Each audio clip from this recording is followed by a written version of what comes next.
Otyo? Aha. Yeah, commenting and I'm commenting. Yeah, at the time we are rather time, the gun of that. So omukulu yabaleka yabawayo ka chance mukubo oba temwaite munaku mwasooka kukuba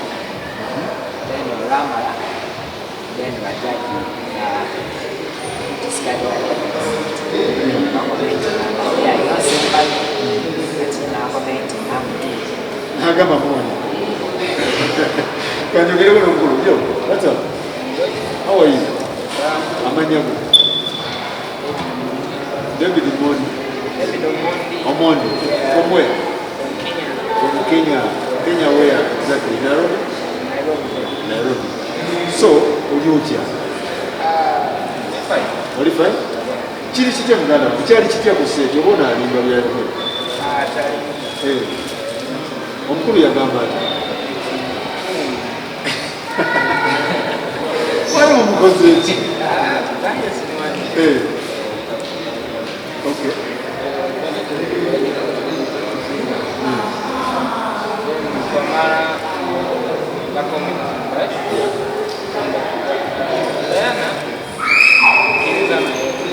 Diana accepted. I accepted her because she told us the kids are good, but they are not so they can follow up. Which is? But because she told us that we have hope. So when it finished, Alex, we did not hesitate as well. Where you are at your level, it's too low, you need to add. But what we had, I even had. What is it? That thing, with my mind, just perspective. Yeah. Because you can't smell sweet. You can't smell sweet. Feel it. Which is okay. So, Uganda, what about me? So kati muganda wange ekintu kino omukulu bagamba ekintu kino obuzibu bwali bwa kituufu mwali muwunya oba just kuba mwali mu nyuma z'okuziba ekituufu kyali kyoba yali ayagala nekyaba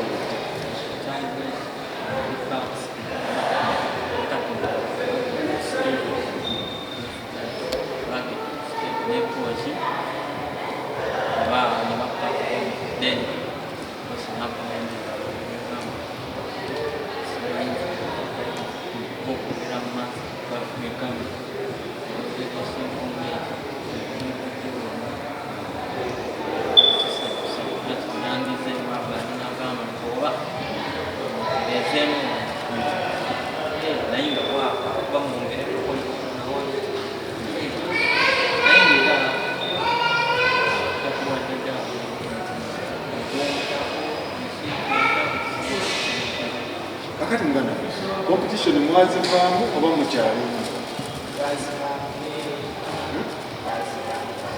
nga wakaye mutono oba jasi busaidire esategeera nsonga waka wamwe oba okuwunya waka wamwe yali tabulamu ekyawaka yakimenshoningako bati okimenshoni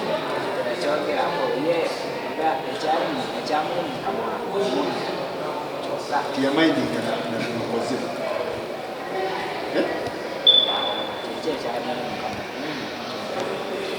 This man, we can't even allow him to see what they dance. Yeah. So it was too much. It was too much. Okay. Kakati you guys music college.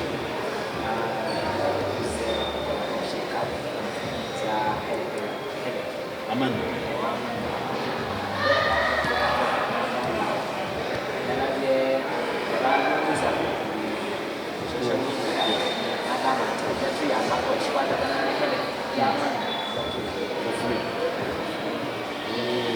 So Bruno Muganda, you know Bruno? Actually, thank you very much. Actually, he would have not been here by now. He has brought us many opportunities, and thank you for that. He has made us smart, and that thank him also. I thank also the manager for what he has done to us. He Yeah, all the Ugandans who helped us also. Thank them very much. Also, Alex Nicola, thank you because he's one of Thank you. those right now here. My dad knows well. Yeah, He knows well. we're not gonna lose that. Okay. Alex Nkulu omwaye bagambuzi. Njagala kumwebaza. Nti ki? Basi nga tetugambe ekyo kigambo kuba tetwalituuse wano kuba era mu competition twategeera nti tetuyiseemu naye ate yali final judge bamanyi oba yandigambye esaawa netusemberako naye ate tiyayogera kyatuma ate nekigenda nembalanigana nekibakwatana ate nebaamu n'abagamba nga buluma Bulunoko omwabakazi. Mwanze balabidde ku Bulunoko babuulira amazima.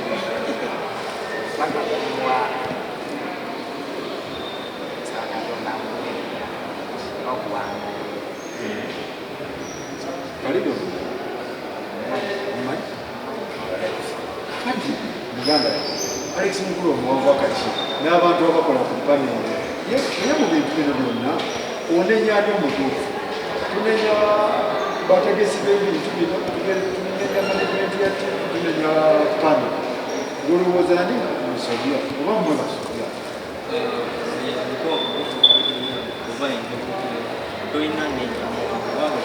maybe sit down here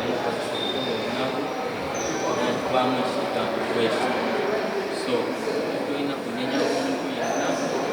I just allow for on the natural good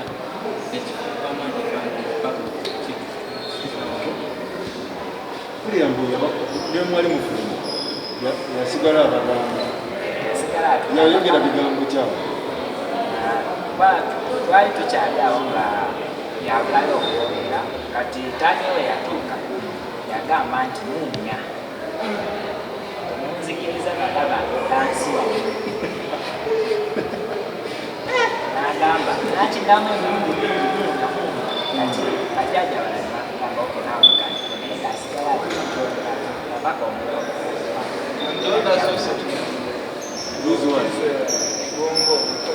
Yeah, I went to India. As if we don't have some. What was Spanish for maybe. Okay. Kakati family zange mwina family temubeeranga si mwalwenyezaawo era gyemuva musoma mugambe musoma sikyo ebintu bino byatuuse ku bazadde bammwe byabayisiza bati abayisiza kubanga baali batuna baali tukyagala kyabayisiza manager yayagala waliwo abaganda abali wabweru babadde baagala manager so manager w'abaana bano bamwita Shamdin so eri 0704 14 74 04 0704 14 74 04 0704 14 74 04 owafuna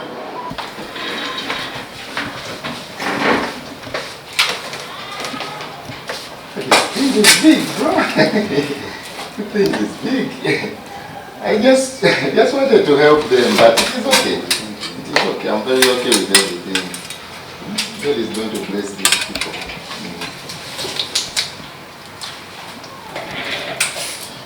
Switch on the lights. Name is Dr. Serumaga John Vianney.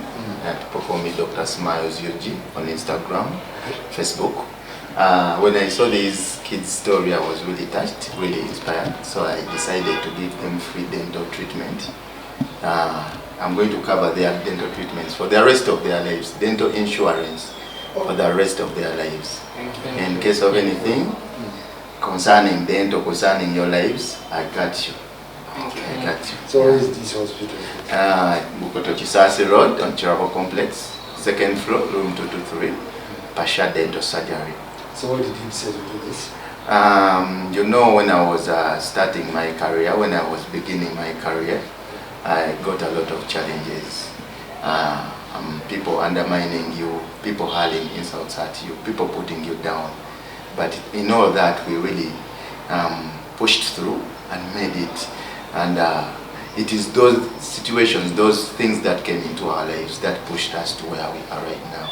So when I saw such a story, it really resonated with my life as well. And I felt something in me pushed me to really help these people. And at the end of the day, it is service above self. We are health workers, and we need to put people first. We need to put patients first. Yeah, so it was a privilege I had to. So what are you going to do right now? Today I'm going to be doing a dental checkup of their teeth. Then after we are going to book an appointment and I work on all the issues that I would have found out. Yeah.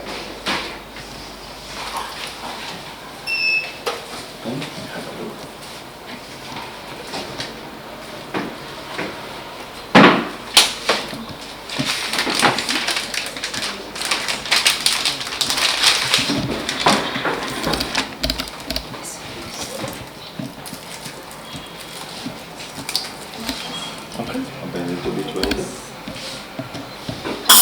So don't fear. Close that. Just air. Okay.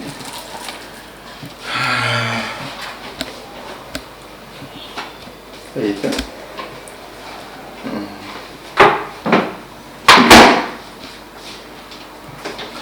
Retain roots of Fossix. This is who? You just chat it. This name. You just patient one, patient to patient. You need some scaling and polishing, marginal gingivitis. Okay.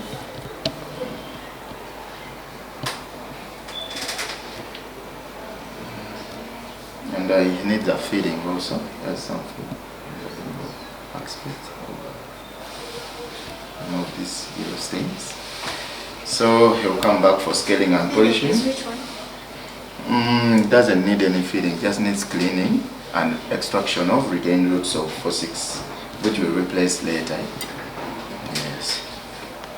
Okay.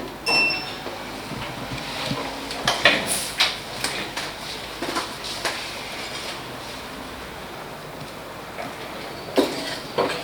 On Sunday, please keep time. You can come at as early as 10. We'll be open. We work on it. Don't come with any money. Alright, thank Yeah, you. you just have to come. Yeah. Jacob answer be a man. God is doing wonders. You called Israel. Extend it to me.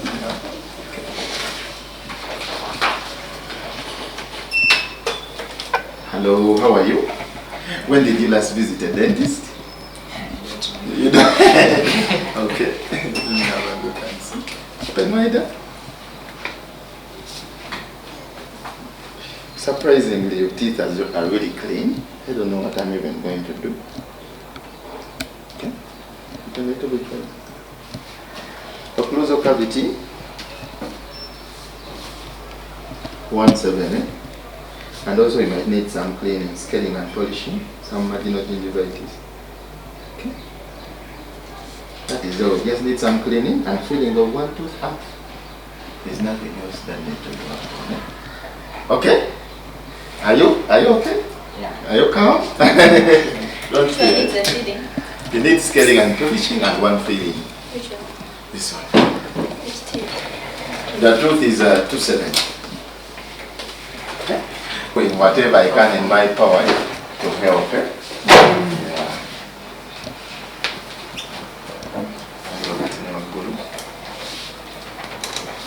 Hello, how are you? When was the last time you visited a dentist? This is my first time. It is your first time. How lucky I am to be the one. Okay? Let me have a look.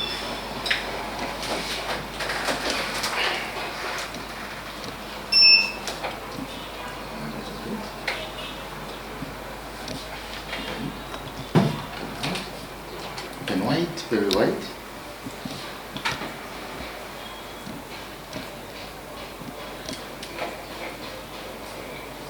He just needs scaling and polishing, that's all. His teeth don't have any caries. Just needs scaling and polishing. Yeah, I think we are done for that day. Come Sunday, 10 a.m. be sorting all your dental issues. It's the other one, I think it's a lot of me time. And you are terrible. Amanya ganze Dr. Serumaga John Vianney. Ndi musajja muganda neddira nvuwa kabbiro njofu. Okay. Mweno era gye tulimu eya social media. Yeah. Ojja kumpita Dr. Smiles. Dr. Smiles. Dr. Smiles. Atereeza Smiles z'abantu. Kyebaneeta Dr. Smiles. Okay. So abaana bano nabalabye ku social media okwo nalabika video ako kankubye wala. Neŋŋamba kyekityanidde kubeera bwe kiti.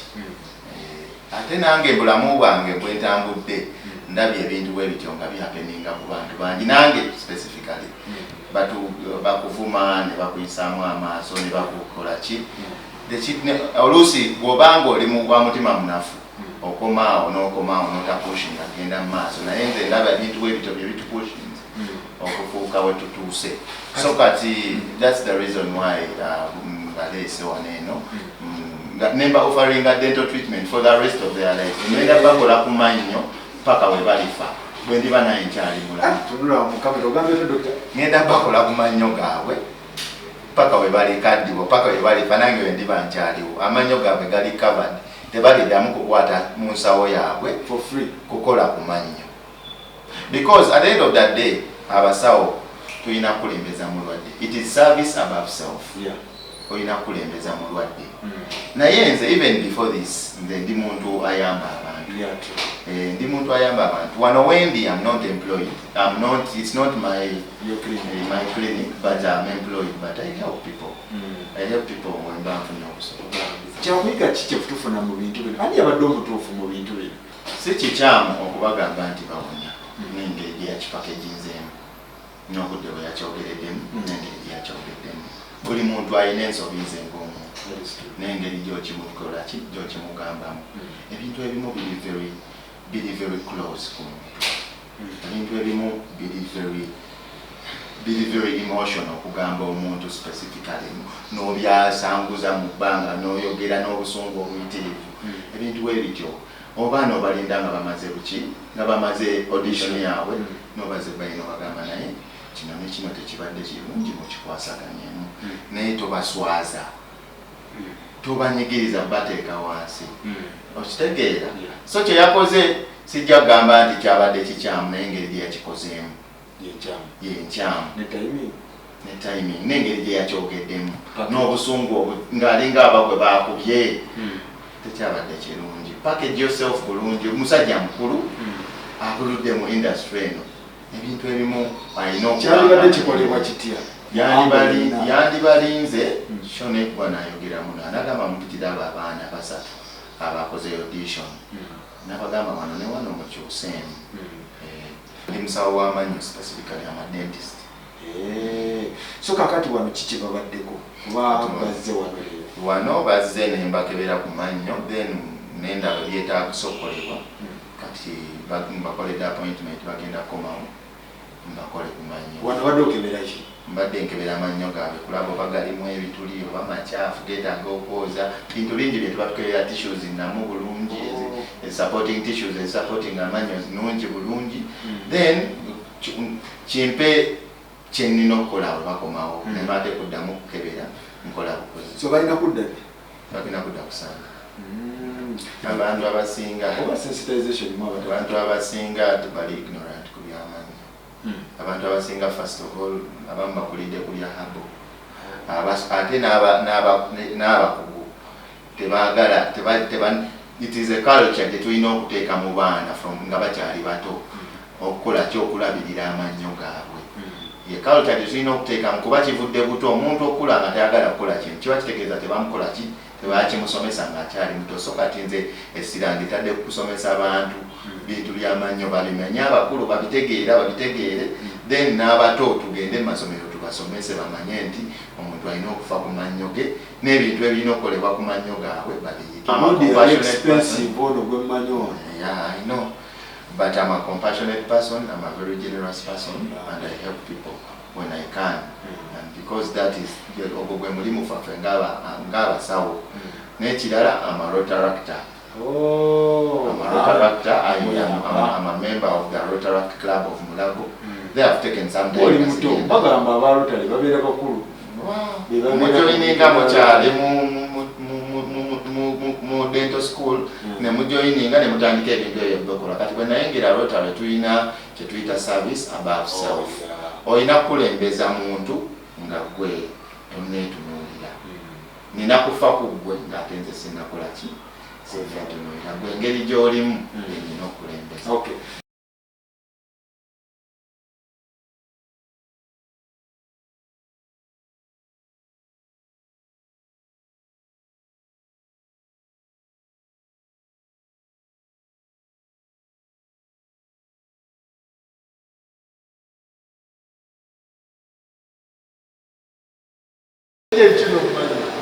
Mukwano gwange isi akwagala nnyo. mwagala nnyo kubanga tubeera tupulaninga ebintu byaffe. Mukwano gwange bangi talina buzibu. Kati kyo kikumusoma Abadde nyinsi aba dasco abali mu University ekitone. Dr. Vianney is a dentist. Abadde ayagala kwakolako into check-up dental issues that we have. Bajja kuba kusanga kuliko everything is new because he felt touched by their story. It's more related because we're not really listening to humble backgrounds. And so he also gave humble backgrounds. So I want to know what happened. Remember when we are going to cover their dental issues, dental bills, anything to do with dental for a long time. lwaki wasazeewo abalama kubagwala babaliko kwagala Because nze balinga bakyali bafusenga baganda bange n'abaganda bayogedde tekikyali kukiyitimba yawe kati balinga baganda batuwabanga nti inawo njagala omalaba njagala kuza esitimu yaabwe because esitimu yaabwe bagibajjako kitegeera nze bwe nayogera n'abaana bagamba bali tebasobola kufuluma oluvannyuma lwa interview yazanya ku ttiimu ekyalongiiraza in audition nogireke ate was audition bagikwata earlier interview newe airing wa later so kuba interview we airing nobody they went through the first drama eyokubasumba competition n'ebigambo byeyabawerekereza Mr. Alex and ate second drama yali interview we airing ensi yonna nyikira which was very happy abaana abato balabe tekiyawezagana kunabaana bato kyabayisa bubi omu yali abibudde nako oli omunakenya omuddamu naye nateekayo kosenti nanoonya niga wavunanabagira njogera nabo esimu gyewalabakuba njogera nabo nimbazaamu amaanyi nimbagamba bajje Kampala tubeeremu bagamba bajje Kampala nga ono okyalira kukuluwa bagamba ojje mukyalireko tubeeremu mukole ku interview nga njagala bwe baddayo ewaka ejjinja oba nga bazeeyo nga bakabi era kyemmanyisa badagana namwe balinyo bimusa abaana bano bagenda kuddayo ewaka nga wewaba ejjinja bagamba abantu bali babasikira nabaga nti banaabaka bagenda kuddayo bakabi mumayagala kirimu yes nakulabye ne perfume wabawo perfume sinze yazibawadde bantu newabweru bazibawadde waliwo omukyali yasibise perfume akubasaategereezi yali yabawadde perfumes waliwo abala bawadde security guards tebazibawadde nti bawunya bazibawadde nti tebaagala muntu yena mubulamu ngakubana baagala bayite ku muntu nga bawunya bulungi like omuntu agabe obuvuka wabulungi bulungi bwakanki we're trying to do our so best. kati bruno kyenjagala ng'oli ku yindi Alex abadde mu game nakimanyi Alex kyeyakoze kikyamu Alex kuba kino kyeyakoze ate kyekirimu okwala akati kyeyakoze kikyamu ngakukuli Alex ekintu kyeyakoze kikyamu because bano abaana minors tugabaana tinawezanga kubaana ndowooza esi emu yange singa yakigambe omuntu myaka gyange kyandibaga tindi mukuprocess it or deal with it. These are kids. They're going through adolescence. They are affecting their feelings. Why do you see them? tutunuddeyo bagenda kuddayo okusobola okusoma tutunudde bawala bagenda kuwana mu maaso awo kyabadde omuntu ajja gamba nti Alex yayambye abaana was a blessing in disguise but wate ate tebasinga tebabikwata ku kamera abaana abo the situation nga basanga mu state yamubi estimu yaabwe yali egenzi nti ngezaako ddiza sawa tobulabanga firimu sabukaseera njababatika ku social media nekiki abantu tebakitegeera nti trying to raise their feelings up mumanye nti they are important in this society they are very important akubeera mulimu abantu bena nabe abali awo abafuna negativity mu kintu kino nze newaddeyo okubeererawo abantu so temwagala mbaposting mwagala nkoleki I stood there to help these guys kitegeera gwe nawe oba owulira ebirenge byagala okubayamba jangu obayambe naye ate tujja kubedyanga tikunkumangezawo kuyamba abantu Oli yagamba ebulumokeka kati oyagala yitiraku abaana obuuka obuukira ate sina nyumba abadde oyo omuwala wali abadde takyakyakuba era oluyimba ninaba baleetaayo ujja ate nga nolutambulaiveti okuyamba is part of me mbikolanga lwakuba nti kati lwakanda ate benayambe olwedi banifo famous omumamanyi timbadde nga mbikolera nze nabbe nenankola bekumala emyaka emisanvu mubuuza abantu benankola bembawasinga nimampa abantu sente nkola biki it's part of me that's how I was raised okuyamba abantu lwakuba nti kati bano benayambe this time nti they are popular kids babadde popular biki get and let's learn of it mujja nalemesa abantu oyamba abantu paide because mu kaseera mulowooza buli ayamba omuntu alina kyayagala omukozesa kyekibi ekyo faruka abantu bakuba n'amasimu ekiro nga bakubira maneja wange omamutiisatiisa tuwa abaana bikikozi baana bato tebanawona buzanya bakumukusa baana bato which means bazadde babe babawenza kubeera bazadde babe bamanyi balinaabo I have to make sure who is going to see these kids abagazaki because they are minors omuntu akuba essimu n'ayomba abagala abaana mutuweereza abaana atwagala kulokola ng'alina kale okugaba obuyambi yes naye olikuza obusungu kankuwala okuma get because I know these kids need help but tuleke okubavula ekirala kyendala okwogerako people are saying these kids are popular because of Alex okubavula these kids are talented era mu maaso kawo mugenda laba nga bazimba tabafunidde waliwo bachoreographers abakabe abeyamye okuyamba abaana bano Walter Edwizi Valentino Nathan Nandaro bamanyi abo bonna bebuminidde basinyi bakabi they are willing to help these kids and they are going to help them nurture their talent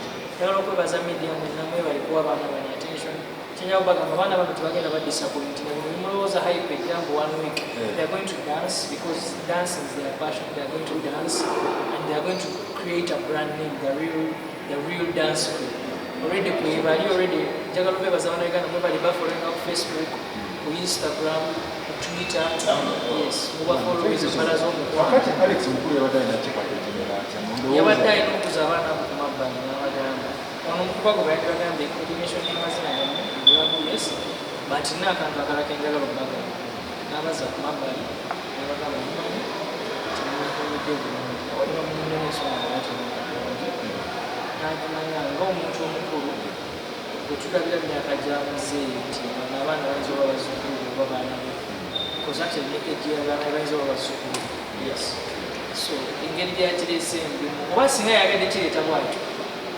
Alex musajja mukaaga singa nandikutte sente ntwala ngaataano nabagamba muwunya mugende mugule sabbuuni naye era nate ekyo kibi kuba baana baki bato yayanga everyone thought nti yandibagambidde I think he might have done it nti ye open-minded person I respect him a lot because he's a lady naye why yagadde kukola ratings za TV I don't understand why he did it but still why I suppose the ratings are show bonna the whole team is unprofessional all of them Diana look at all the judges in left look at one more and one beside Sam around us all the judges Diana you're a future mother Simanya by no man Diana but she's my friend I have lots of respect for Diana she's an inspiration I see girls competing with Diana's things Avana but Diana our mom Diana our sister our daddy you're not supposed to laugh at these kids. These are minors. No mchana mwaroba yaliani yasikana wasekana Diana. Straight to that crew Kunta. When now you guys are very unprofessional, you cannot leave such a clip because you want ratings and humiliate young kids. Minors. Mugena kuta esteem y'abaana abantu balekerawo okujja mu competitions because you're humiliating. Muziyitamu kubayamba mubabulira facts. Find a way of addressing facts. Genda nyina kuwa Uganda task. Genda olabe America's Got Talent. Olabe how Simon talks to adults and how he talks to kids in competitions. Learn how to address adults and kids. They are in senior 2. They still have to start a senior 3, senior 4, senior 5, senior 6 university. They have to get money.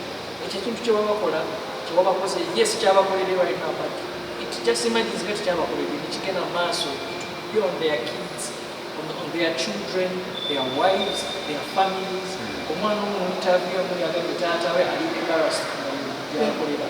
Because of what you said about his children, you get. So the whole crew, before you bring talent shows, don't bring, obviously why would they get unprofessional people? Talent show let's say music shows there is then they get people that have never even sung, that don't know, and they're telling kids who flatties. And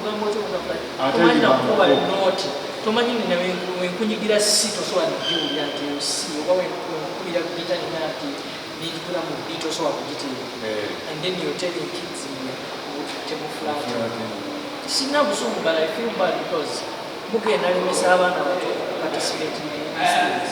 Yes, so like if I look at the competitions, and they stop there, they never be started because for a certain ratings, they don't have an after system integrity. Competition or look what next for this winner. To take the structure, a producer, marketing, how do we help the winner? Of which I want to send to us. Mobile Mitwano million in car, and mobile Mutwako studio, million. You mentioned a lot of things. Last year, Bagamba Nascombi, or your money in Nascombi, never embarrassing of the Naye, we are one to Manichari, Mayate, one of the Bago and Mubaka, Kilabawai. That's pretty done.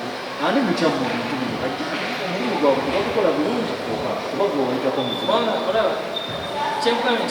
problem is unprofessionalism and the intentions of these shows. These guys don't bring these shows to lift kids. They bring these shows to make money. And after making money, they bring these shows for ratings, money. If that was their aim, then how many have come? Because I'm from a competition, yes. But you mean Airtel, Yamba, and Yamba, what after? Can you hustle? Yamba publicity, or hustle, quarter in terms of music online teaching. That's what I mean. Do they have after support systems for these guys and going to competition? Yeah, when my competition says we're ready, we're professional. I'm not attacking anybody, but we're going to stop young kids from attending, young guys, youths from coming for these competitions because we are professional. Yeah, find a way of talking to these kids. Find a way of talking to them. Don't mind about ratings. I respect these guys, but what that they did, they never come cut you. They are judging a whole one of mine. America Got Talent is money by judging on street. Straight depends. See that one judge America's Got Talent from the age of 14. You're fake, but one who to learn how to address a young child because in charge of the like that same competition for the second time. Yes. So I'm going to try my best. With the help of these guys, keep helping them. Let's see. And more other guys to Japan. If Singensi have reach very far.